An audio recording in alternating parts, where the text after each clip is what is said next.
مشكلة. أول مشكلة واحد بنغلاديش مسجد هزار مصلين.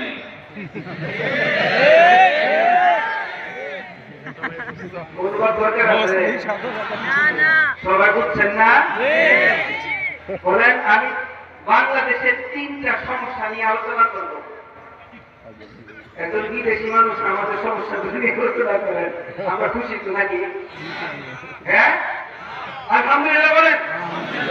ওই দেশের লোক এসে আমাদের সমস্যাগুলোকে দেখাই দিচ্ছে, এরপর যদি আমরা সমাধান না করি তাহলে বুঝতে হবে আমাদের আকলের মধ্যে কিছু পড়ে আছে। 3টা সমস্যার কথা আলোচনা করতে বলছেন। সবচেয়ে প্রথম সমস্যা হলো এই মসজিদ হাজার মুসল্লি, এটার অনুমোদ লাগবে। ولهذا نحتاج إلى بيان عظمة الصلاة، أهمية الصلاة في حياة الناس. الله سبحانه وتبارك وتعالى جعل العلاقة اتصال. موبايل الآن هذا موبايل، نحن نؤمن إيمانا يقينيا هذا موبايل، أنا أتصل وأكلم أبي أمي زوجتي مكة المكرمة. كيف يأتي يقين الصلاة صلة العبد بربه؟ هذا يقين هو يجعل الصلاة مهمة في الحياة.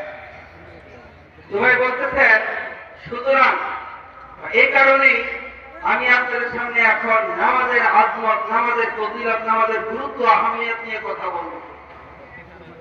উনি বলেন আজকে আমাদের প্রত্যেকের পকেটে লম্বা মোবাইল আছে কিনা?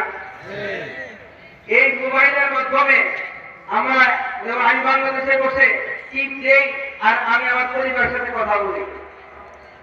তো নামাজ হলো যেমন মোবাইলের মাধ্যমে আমি বাংলাদেশ থেকে মক্কা মুকাররমায় সংযোগ করি আমার পরিবারের সাথে, ঠিক এরকম ভাবে নামাজ হলো আমি থাকবো দুনিয়াতে মাওলানা পাকের সাথে সরাসরি সম্পর্ক কায়েমের মাধ্যম হলো নামাজ। يقول النبي صلى الله عليه وآله وصحبه وسلم الصلاة أول ما يحاسب عليه العبد يوم القيامة الصلاة، إن صلحت صلح سائر العمل، إن فسدت فسد سائر العمل. هذا قانون الدنيا والآخرة. إذا صلح الصلاة في الدنيا كل أحوال الدنيا يصلح.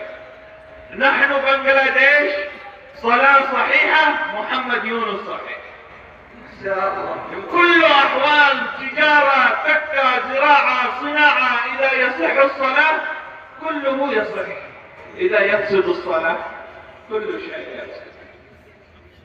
দুবাই বলতেছে রাসূল আকরাম সাল্লাল্লাহু আলাইহি ওয়াসাল্লাম ارشاد ফরমান, কিয়ামতের ময়দানে বান্দাকে যতগুলি প্রশ্ন করা হবে সবচেয়ে প্রথম প্রশ্নটা হবে নামাজ। যদি নামাজ সহি হয়ে যায়, নামাজ শুদ্ধ হয়ে যায়, তাহলে তার সব কিছু শুদ্ধ। আর যদি নামাজ ফাঁসা নষ্ট হয়ে যায় তাহলে তার জীবনে সবকিছু অশুদ্ধ, সবকিছু নষ্ট। তিনি বলেন যদি এই বাংলাদেশের মুসলমান তাদের জীবনে নামাজটাকে শুদ্ধ করে ফেলতে পারে, নামাজটাকে ঠিক করে ফেলতে পারে, তাহলে গোটা বাংলাদেশ ঠিক হয়ে যাবে। যদি এদের নামাজ ঠিক হয়ে যায় তাহলে ডক্টর ইউনূস ঠিক হয়ে যাবে।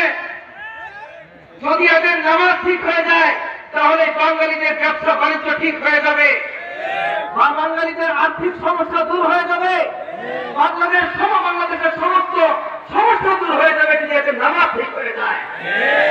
অর্থাৎ করে যদি এদের নামাজ অশুদ্ধ হয়, নামাজ ঠিক না হয়, নামাজ পথে থাকে, নামাজ নষ্ট হয়ে যায়, গোটা বাংলাদেশ নষ্ট হয়ে যাবে এবং তৃণমূল থেকে শুরু করে ঊর্ধ্বতন পর্যন্ত সবকিছুর মধ্যে সমস্যা দেখা দেবে। لذلك أنا أريد من الآن، هذا وقت البيان، أنا أريد من الآن نية صادقة، توبة إلى الله. نحن نجعل علاقة جديدة مع الله في الصلاة.